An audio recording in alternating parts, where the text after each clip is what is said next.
പ്രിയപ്പെട്ട കുട്ടികളെ, delta online ക്ലാസ്സിൻ്റെ പുതിയൊരു വീഡിയോയിലേക്ക് സ്വാഗതം. അപ്പോൾ നമ്മളിന്ന് പഠിക്കാൻ പോകുന്നത് കെമിസ്ട്രിയിലെ 6th ചാപ്റ്റർ സൊല്യൂഷൻസ് ആണ്. ഈ ചാപ്റ്റർ ഓൾറെഡി നിങ്ങൾ 8th പഠിച്ചതാണ്.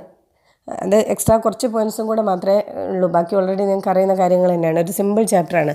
അപ്പോൾ നമുക്ക് എളുപ്പത്തിൽ ഈ ചാപ്റ്റർ പഠിച്ചു പോവാം. നമുക്ക് ഹാഫിയർലി എക്സാമിന് ഈ ഒരു ചാപ്റ്ററും കൂടെ ഉണ്ടാവും. സോ ഇവിടെ ഒരു പിക്ചർ കൊടുത്തിട്ടുണ്ട്. A student prepared a metal box for exhibition in the science fair and painted it with black enamel paint. When the brush was washed using water, the paint did not come off from the brush. What could be the reason? അല്ലേ, നിങ്ങൾക്ക് എല്ലാവർക്കും ചെയ്യുന്നതായിരിക്കും. കാരണം നിങ്ങളൊക്കെ paint ചെയ്യുന്ന സമയത്തോ ഇവിടെ പറഞ്ഞിട്ടുള്ളത് ഒരു കുട്ടി എന്ത് ചെയ്യുന്നുണ്ട്, ഒരു സയൻസ് എക്സിബിഷന് വേണ്ടിയിട്ട് ഒരു ബോക്സ് പെയിൻറ്റ് ചെയ്യണം. ആ പെയിൻറ്റിങ് കഴിഞ്ഞതിന് ശേഷം ആ കുട്ടി ബ്രഷ് വാട്ടർ ഉപയോഗിച്ച് വാഷ് ചെയ്ത സമയത്ത് അതിൽ ഒട്ടിക്കിടക്കുന്ന പെയിൻറ്റ് പോകുന്നില്ല. എന്തായിരിക്കും കാരണമെന്ന് നമുക്കറിയാം അല്ലേ. അതായത് ഈ പെയിൻ്റ് എന്ന് പറഞ്ഞാൽ വാട്ടറിൽ ഡിസോൾവ് ചെയ്യാത്ത സബ്സ്റ്റൻസ് ആണ്. അതായത് വെള്ളം കൊണ്ട് നമുക്ക് കഴുകിയാൽ പെയിൻറ്റ് പോവില്ല. പിന്നെ എങ്ങനെയാണ് നമ്മളിത് റിമൂവ് ചെയ്യുക? Later, when the brush was dipped in turpentine, as instructed by the teacher, the student was able to wash paint off. This is because enamel paint is insoluble in water and soluble in turpentine. അതിന് ശേഷം എന്ത് ചെയ്ത, ടീച്ചറുടെ നിർദ്ദേശപ്രകാരം കുട്ടി ആ painting brush ടർപ്പൻറ്റൈനിൽ dip ചെയ്ത സമയത്ത് എന്ത് ചെയ്തു, ആ പെയിൻറ്റൊക്കെ വാഷ്ഡ് ഓഫ് ആയി, അല്ലെങ്കിൽ ക്ലീൻ ചെയ്യാൻ കഴിഞ്ഞു എന്നാണ് പറയുന്നത്. ഞങ്ങൾക്കറിയാം, വീട്ടിലൊക്കെ പെയിൻറ്റിങ്ങിൻ്റെ സമയത്തൊക്കെ ഈ പെയിൻറ്റിങ്ങിൻ്റെ ആൾക്കാരൊക്കെ വന്നിട്ടുണ്ടെങ്കിൽ എന്ത് ചെയ്യുക, ആ ബ്രഷ് ടർപ്പൻറ്റൈൻ എന്ന് പറഞ്ഞിട്ടൊരു ബോട്ടിലുണ്ടല്ലേ, അതിൽ മിക്സ് ചെയ്തിട്ടാണ് നമ്മൾ എന്ത് ചെയ്യുക, ക്ലീൻ ചെയ്യുന്നത്, വൃത്തിയാക്കാൻ വേണ്ടിയൊക്കെ യൂസ് ചെയ്യുന്നത്. You are familiar with many substances which are soluble in water. Can you list them? അല്ലെ, നമുക്ക് ഒരുപാട് സബ്സ്റ്റൻസ് അറിയാം വാട്ടറിൽ സോല്യൂബിൾ ആയിട്ടുള്ളത്. സോല്യൂബിൾ എന്ന് പറഞ്ഞാൽ വാട്ടറിൽ ലയിക്കുന്ന വസ്തുക്കൾക്കാണ് എന്താ പറയുക, സോല്യൂബിൾ എന്ന് പറയാം. കോമൺ സാൾട്ട്, ഷുഗർ, സോപ്പ്, അല്ലേ, ഇതൊക്കെ വാട്ടർ സോല്യൂബിൾ ആയിട്ടുള്ള സബ്സ്റ്റൻസ് ആണ്. Now can you name some substances which are insoluble? വാട്ടറിൽ സോല്യൂബിൾ അല്ലാത്ത, ലയിക്കാത്ത വസ്തുക്കൾക്ക് കുറച്ച് എക്സാമ്പിൾ എഴുതാനാണ് പറഞ്ഞിട്ടുള്ളത്.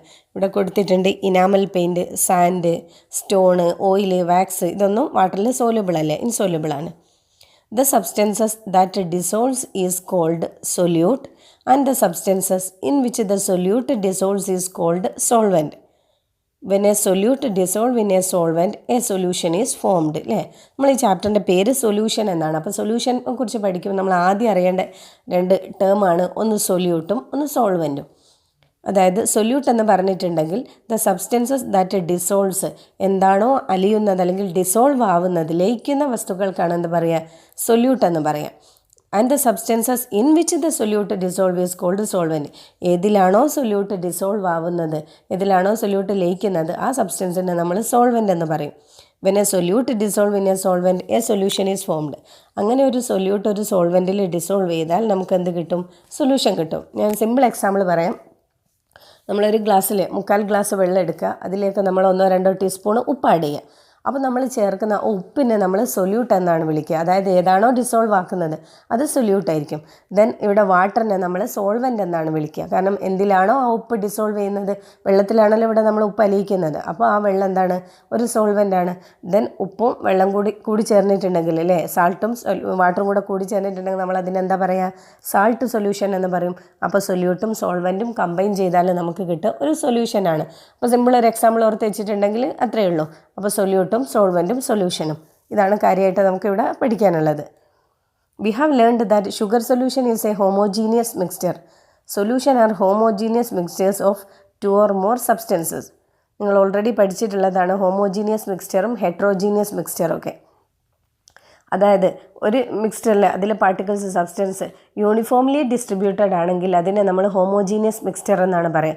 അതായത് ഒരു സൊല്യൂഷനിലെ എല്ലാ കോമ്പണൻസും ഒരേ അളവിലാണുള്ളത്, അല്ലെങ്കിൽ ഒരേപോലെയാണ് ഡിസ്ട്രിബ്യൂട്ട് ചെയ്തത്. നമ്മളിപ്പോൾ ഒരു ഗ്ലാസ് നല്ലപോലെ പഞ്ചസാര ഡിസോൾവ് ആയിട്ടുള്ള ഒരു പഞ്ചസാര വെള്ളം, ഷുഗർ സൊല്യൂഷനാണ് എടുക്കുന്നതെങ്കിൽ ആ സൊല്യൂഷൻ്റെ ആ ഗ്ലാസ്സിലെ പഞ്ചസാര വെള്ളത്തിൻ്റെ ഏത് ഭാഗത്ത് നിന്ന് നമ്മളൊരു സ്പൂൺ വാട്ടർ എടുത്തിട്ടുണ്ടെങ്കിലും സെയിം മധുരമായിരിക്കും. കാരണം നല്ലപോലെ ഡിസോൾവ് ആയതിനു ശേഷം.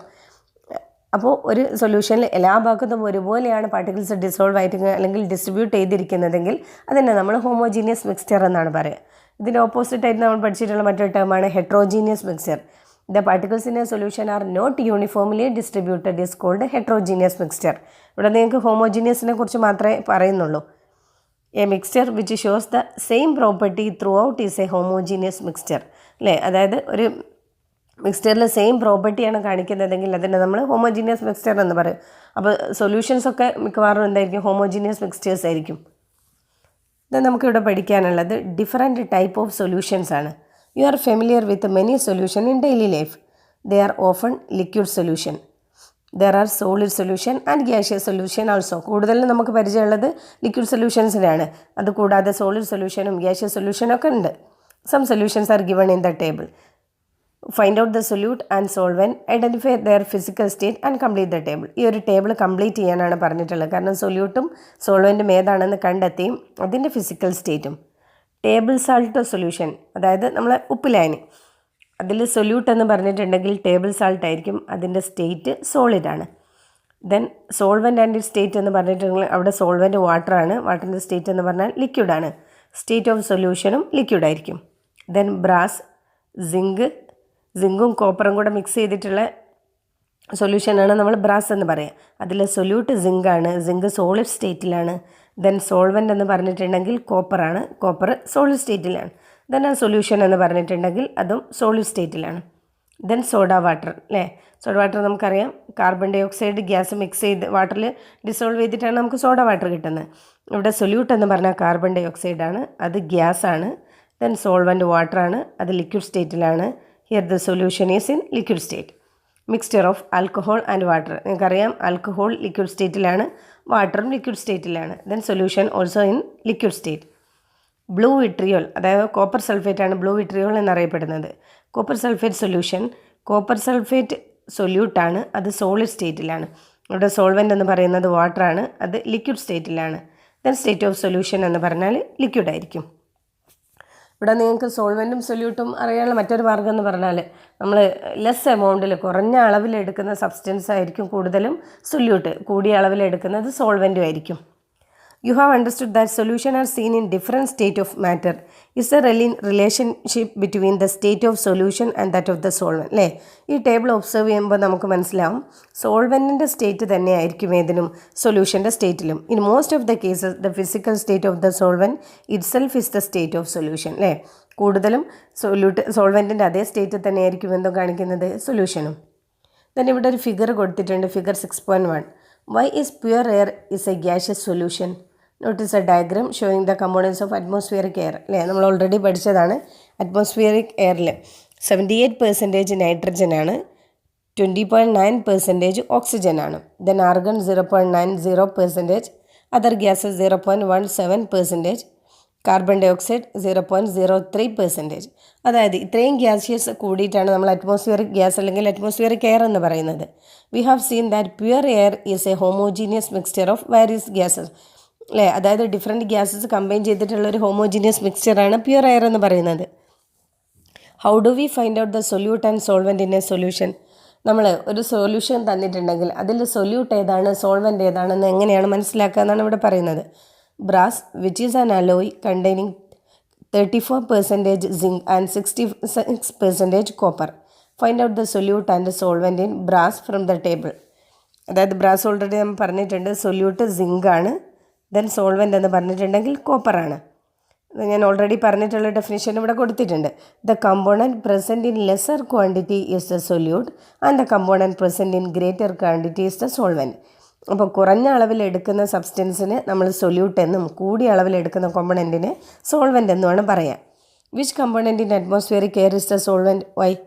ഇതിൽ നമ്മൾ ആ ഒരു ഫിഗർ നോക്കിയിട്ടുണ്ടെങ്കിൽ നമുക്കറിയാം ഇതിലേതായിരിക്കും സോൾവെൻ്റ് അറ്റ്മോസ്ഫിയറിക് എയറിൽ? നൈട്രജൻ ആയിരിക്കും. കാരണം ഇറ്റ് കണ്ടെയ്ൻ 78%. ഏറ്റവും കൂടുതൽ അളവിൽ അടങ്ങിയിട്ടുള്ളത് നൈട്രജനാണ്. In aqua solution water is always the solvent irrespective of its quantity. അതായത് അക്വ സൊല്യൂഷൻ എന്ന് പറഞ്ഞാൽ നമ്മൾ സോൾവെൻറ്റ് വാട്ടർ ആയിരിക്കും എന്നാണ് പറയുന്നത്. In the beginning of this lesson we saw that there are substances which are insoluble in water and soluble in some other solvent. Which is a solvent that dissolved the enamel paint? അല്ലേ? നമുക്കറിയാം ചില substance വാട്ടറിൽ സോലുബിളാണ്, ചിലത് വാട്ടറിൽ ഇൻസോലുബിളാണ്. അതായത് paint പോലുള്ള വസ്തുക്കൾ ലയിക്കുന്ന സബ്സ്റ്റൻസ് ഏതാണെന്ന് ചോദിച്ചിട്ടുള്ളത്. ടെർപ്പൻറ്റൈൻ, അതേപോലെ പെയിൻറ്റ് ടിന്നറിലൊക്കെ നമ്മൾ എന്ത് ചെയ്യാം, പെയിൻറ്റിന് നമുക്ക് ഡിസോൾവ് ചെയ്യിക്കാൻ പറ്റും. Certain solvent alcohol, carbon disulphide, benzene, carbon tetrachloride etcetera are some organic solvent. അതായത് ആൽക്കഹോളും കാർബൺ ഡൈ സൾഫൈഡൊക്കെ, ബെൻസീൻ അഥവാ കാർബൺ ടെട്രാക്ലോറൈഡൊക്കെ തന്നെ ഓർഗാനിക് സോൾവെൻറ്റ്സ് ആണ്. All liquids may not mix together to form solution. try to dissolve kerosene, petrol, etc. separately in water. Do they dissolve? What may be the reason? അല്ലേ, അതായത് നമുക്കറിയാം എല്ലാ ലിക്വിഡും മിക്സ് ചെയ്ത് നമുക്ക് സൊല്യൂഷൻ ഉണ്ടാക്കാൻ കഴിയുന്നില്ല. നിങ്ങളൊരു ഗ്ലാസ് വെള്ളത്തിലേക്ക് വെളിച്ചെണ്ണയോ മണ്ണെണ്ണയോ ഒക്കെ ഒഴിച്ചിട്ടുണ്ടെങ്കിൽ നമുക്ക് എന്ത് ചെയ്യാം അറിയാം അല്ലേ, ഓൾറെഡി നിങ്ങൾ പഠിച്ചതാണ് ഡെൻസിറ്റിൻ്റെ ബേസിലും. അതായത് കെറോസിനൊക്കെ എന്ത് ചെയ്യും, മേലെ പൊങ്ങി കിടക്കുകയാണ് ചെയ്യുക, വാട്ടർ അടിയിലായിരിക്കും, അതൊരിക്കലും മിക്സ് ആവുന്നില്ല. Water is a polar compound while kerosene, petrol etcetera are non polar compound. നമ്മളിവിടെ പഠിക്കുന്നത് വാട്ടർ ഒരു പോളാർ കോമ്പൗണ്ടാണ്, കെറോസിനും പെട്രോളൊക്കെ നോൺ പോളാർ കോമ്പൗണ്ടാണ് അല്ലെ. ഓൾറെഡി പോളാർ കോമ്പൗണ്ട്സൊക്കെ നമ്മൾ കഴിഞ്ഞ ചാപ്റ്ററിൽ പഠിച്ചതാണ്. A solute dissolve in a solvent based on the general principle like dissolves like. That is why table salt which is an ionic compound dissolves in water whereas others like kerosene and petrol do not. അല്ലേ, അതായത് ഇവിടെ പറഞ്ഞ like dissolve like എന്ന് പറഞ്ഞാൽ ionic കോമ്പൗണ്ടിലും polar കോമ്പൗണ്ടിലുമാണ് dissolve ചെയ്യുന്നത് എന്നാണ് പറയുന്നത്. You have understood that covalent compounds generally do not dissolve in water. അല്ലേ, അതായത് കോവാലൻറ്റ് കോമ്പൗണ്ടൊന്നും വാട്ടറിൽ ഡിസോൾവ് ചെയ്യുന്നതില്ല. Then use of solvent in daily ലൈഫിൽ സോൾവെൻറ്റിൻ്റെ ഉപയോഗം കൊടുത്തിട്ടൊരു ടേബിളാണ് ഇവിടെ കൊടുത്തിട്ടുള്ളത്. Table 6.2. Petrol, kerosene, turpentine, ammonia solution. അതിൻ്റെ യൂസസ് എന്ന് പറഞ്ഞിട്ടുണ്ടെങ്കിൽ to remove grease, paint, stain etcetera from cloth and four dry cleaning. അതായത് പെട്രോളും കെറോസിനൊക്കെ ഉപയോഗിച്ച് നമ്മൾ പെയിൻറ്റൊക്കെ ആയിട്ടുണ്ടെങ്കിൽ പെട്രോളും കെറോസിനൊക്കെ യൂസ് ചെയ്തിട്ട് നമ്മൾ വീട്ടിൽ നിന്നൊക്കെ കഴുകാറുണ്ട്. Then borax solution to remove the stain of tea and coffee from cloth. അല്ലേ, ക്ലോത്തിലൊക്കെ ചായൻ്റെ കാപ്പീൻ്റെയൊക്കെ സ്റ്റെയിൻ കറയായിട്ടുണ്ടെങ്കിൽ അത് റിമൂവ് ചെയ്യാൻ വേണ്ടിയിട്ടാണ് ബൊറാക്സ് സൊല്യൂഷൻ ഉപയോഗിക്കുന്നത്. Then alcohol to dissolve aromatic oils for the preparation of perfumes. അതായത് പെർഫ്യൂംസിൻ്റെ പ്രിപ്പറേഷന് വേണ്ടിയിട്ട് അരോമാറ്റിക് ഓയിലിനെ ഡിസോൾവ് ചെയ്യാനാണ് ആൽക്കഹോൾ യൂസ് ചെയ്യുന്നത്. ദെൻ ടിങ്ചർ ഓഫ് അയഡിൻ എന്ന് പറഞ്ഞിട്ടുണ്ടെങ്കിൽ it is a solution of 2 to 3% of iodine in alcohol and water. Small amount of potassium iodide is also present. Then tincture iodine ഉപയോഗിക്കുന്നത് to clean wounds and antiseptic. അതായത് മുറിവുകളൊക്കെ clean ചെയ്യാൻ വേണ്ടിയിട്ടാണ് ഉപയോഗിക്കുന്നത്. Let us examine some other properties of solution. You have probably heard people complaining about food being too salty or not salty enough. We feel the differences in taste according to the amount of table salt added to the food. അല്ലേ, നമുക്കറിയാം എന്താ ഫുഡിൽ ഉപ്പില്ലെങ്കിൽ നമുക്ക് തീരെ taste ഉണ്ടാവില്ല, ഉപ്പ് കൂടിയിട്ടുണ്ടെങ്കിൽ അത് തീരെ കഴിക്കാനും പറ്റുന്നില്ല അല്ലേ. അതായത് അതൊക്കെ നമ്മൾ ടേബിൾ സാൾട്ടിൻ്റെ എമൗണ്ടിനെ ഡിപ്പെൻഡ് ചെയ്തിട്ടാണ് നമ്മൾ ഫുഡിലൊക്കെ പറയുന്നത്. Take equal quantity of water in 2 beakers. Add 1 or 2 crystals of potassium permanganate to 1 beaker. Add 5 or 6 crystals to the second beaker. അതായത് 2 ബീക്കർ എടുക്കുക, അതിൽ തുല്യ എമൗണ്ടിൽ വാട്ടർ ആഡ് ചെയ്യുക. അതിലേക്ക് ഒന്നാമത്തെ ബീക്കറിൽ 1-2 crystal add 1 or 2 crystal of potassium permanganate, 1-2 crystal potassium permanganate add ചെയ്യുക. രണ്ടാമത്തെ ബീക്കറിൽ 5-6 ക്രിസ്റ്റൽ പൊട്ടാസ്യം പെർമാംഗനേറ്റ് ആഡ് ചെയ്യുക. Observe the difference in the colour of the solution in the 2 beaker. നമുക്കറിയാം ബീക്കർ 1 ഒരു ലൈറ്റ് കളറായിരിക്കും, ബീക്കർ 2 ഡാർക്ക് കളറായിരിക്കും. What is this reason for the difference in colour of the 2 solution? എന്തായിരിക്കും ഈ കളറിലുള്ള difference എന്ന് പറഞ്ഞാൽ നമുക്കറിയാം due to difference in concentration. നമ്മൾ എടുത്തിട്ടുള്ള പൊട്ടാസ്യം പെർമാംഗനേറ്റിൻ്റെ അളവ് വ്യത്യാസമായതുകൊണ്ടാണല്ലോ ഈ കളർ ചേഞ്ച് വരുന്നത്. The solution containing greater amount of solute is said to be more concentrated. From this we can understand that the concentration of a solution depend on the amount of solute. അതായത് നമ്മൾ substance സൊല്യൂട്ടിൻ്റെ അളവ് കൂടുതലാണെങ്കിൽ നമ്മൾ ആ solution concentrated ആണെന്നാണ് പറയുക. അതിൽ നമുക്ക് കോൺസെൻട്രേഷൻ ഓഫ് സൊല്യൂട്ടിൻ്റെ എമൗണ്ടിനെ ഡിപ്പെൻഡ് ചെയ്യുന്നു എന്ന് മനസ്സിലാക്കാം. The concentration of a solution refers to the amount of solute dissolved in a fixed amount of solvent. അതായത് നമ്മളിപ്പോൾ 2 ഗ്ലാസ്സിൽ വെള്ളം എടുക്കുക, അതിലേക്ക് നമ്മൾ എന്ത് ചെയ്യുക, ഒന്നാമത്തെ ഗ്ലാസ്സിൽ 1 സ്പൂൺ ഉപ്പ് ആഡ് ചെയ്യുക, രണ്ടാമത്തേൽ 4-5 ടീസ്പൂൺ ഉപ്പ് ആഡ് ചെയ്യുകയാണെങ്കിൽ രണ്ടാമത്തേന് നമ്മൾ കോൺസെൻട്രേറ്റഡ് സൊല്യൂഷൻ എന്ന് പറയും, ഒന്നാമത്തേതിന് ഡൈല്യൂട്ട് സൊല്യൂഷൻ. അവിടെ ഡിഫറൻസ് എന്ന് വെച്ചിട്ടുണ്ടെങ്കിൽ എന്താ, നമ്മൾ ചേർത്തിട്ടുള്ള സൊല്യൂട്ടിൻ്റെ എമൗണ്ടുള്ള വ്യത്യാസം കൊണ്ടാണ്. ഇവിടെ അത് തന്നെയാണ് പറയുന്നത്, ഒരു ഫിക്സഡ് എമൗണ്ട് സോൾവെൻറ്റിൽ ഡിസോൾവ് ചെയ്തിരിക്കുന്ന സൊല്യൂട്ടിൻ്റെ എമൗണ്ടിനാണ് കോൺസെൻട്രേഷൻ എന്ന് പറയുന്നത്. A solution containing A small amount of solute is known as dilute solution and the one which contain large amount of solute is known as concentrated solution. അതായത് സൊല്യൂട്ടിൻ്റെ അളവ് കുറവാണെങ്കിൽ അതിനെ dilute solution എന്നും, സൊല്യൂട്ടിൻ്റെ അളവ് കൂടുതലാണെങ്കിൽ ആ സൊല്യൂഷനെ നമ്മൾ കോൺസെൻട്രേറ്റഡ് സൊല്യൂഷൻ എന്നുമാണ് പറയാം.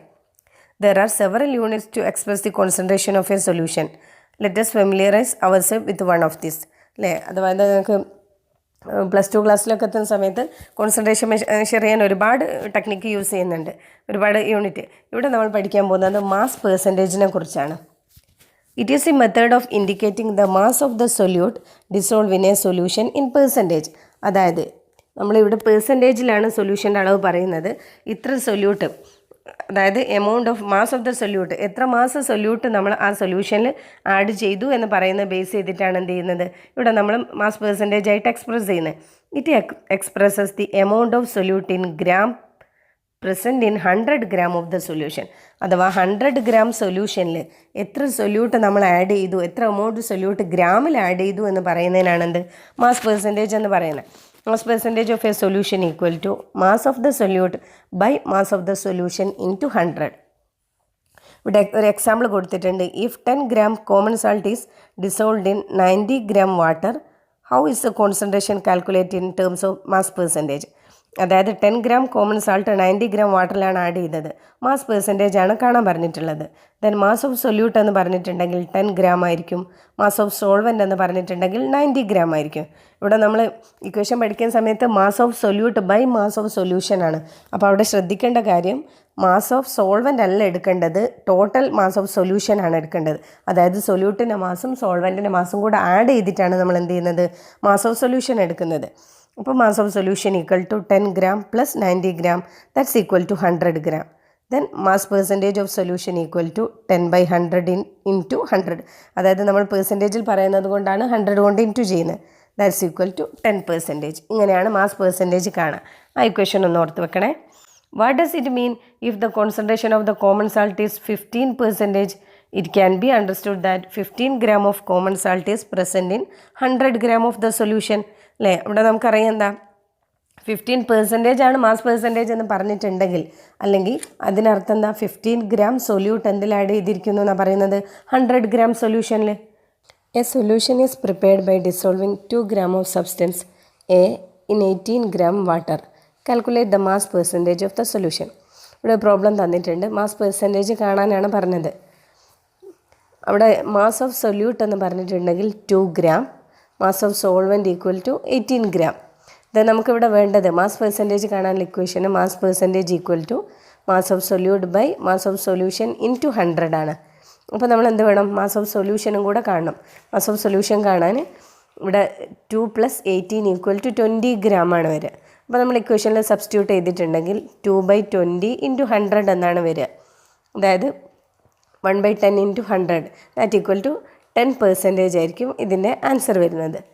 Then concentration of solvent in terms of mass percentage is important in the production of many product in the ഇൻഡസ്ട്രിയിൽ. അതായത് നമ്മൾ കോൺസെൻട്രേഷൻ ഓഫ് സോൾവെൻറ്റിൻ്റെ കോൺസെൻട്രേഷനൊക്കെ അറിയുക എന്നുള്ളത്, അല്ലെങ്കിൽ മാസ് പെർസെൻറ്റേജിൻ്റെ രീതിയിൽ നമ്മൾ കോൺസെൻട്രേഷൻ അറിഞ്ഞു വെക്കുക എന്ന് പറഞ്ഞാൽ ഇൻഡസ്ട്രിയിലൊക്കെ വളരെ ഉപകാരപ്പെടുന്നതാണ് പറയുന്നത്. For example, the bleaching solution used for industrial purposes is the aqua solution of 3.62 mass percentage of sodium hypochlorite. This shows the important of accuracy in measurement.